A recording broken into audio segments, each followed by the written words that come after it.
புதன் சுக்கிரன் சேர்க்கை எப்படி சொல்லுவோம் அப்படின்னு பார்த்தீங்கன்னா, லக்ஷ்மி நாராயண யோகம் அப்படின்னு சொல்றது. ஏன்னா சுக்கிரன் லக்ஷ்மிக்கும், புதன் நாராயணனுக்கும் லக்ஷ்மி நாராயண யோகம்னு. இந்த புதன் சுக்கிரன் சேர்க்கை இருக்கிறவங்க ஜாதகத்தை எல்லாம் பார்த்தீங்கன்னா, அவங்க எப்படிப்பட்டாலும் ஒரு ராயல் லைஃப் வாழ்வாங்க. ஆ பணமே இல்ல, ஒரு குடிசையிலேயே இருக்கிறாங்க அப்படின்னா கூட, அந்த குடிசையில ஒரு ராயல் லைஃப் வாழ்றவங்களாக இருப்பாங்க. அந்த மாதிரி அந்த புதன், சுக்கிரன் யோகம் ஒரு கம்ஃபர்டபிள் லைஃபு, ஒரு நல்ல லக்ஸூரியஸ் லைஃப குடுக்கும். இது அவங்கவங்களுடைய பண வசதியை பொறுத்தது.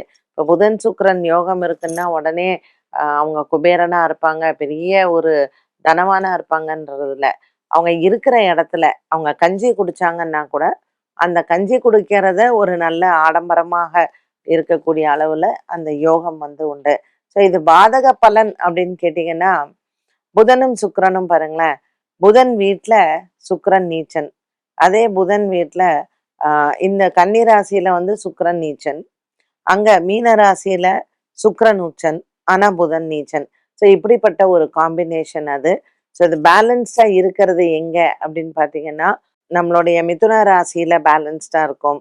ரிஷப ராசியில இருந்தாலும் சரி, துலாம் ராசியில இருந்தாலும் சரி, புதன் சுக்கிரன் யோகம் ரொம்ப நல்ல அதிர்ஷ்டத்தை கொடுக்கிறது. இந்த புதன் சுக்கிரன் யோகம் இருக்கிறவங்க எல்லாருமே சேர்ந்து இருக்கிறவங்க வியாழக்கிழமையில குபேரனை வணங்குறது ரொம்ப விசேஷம்.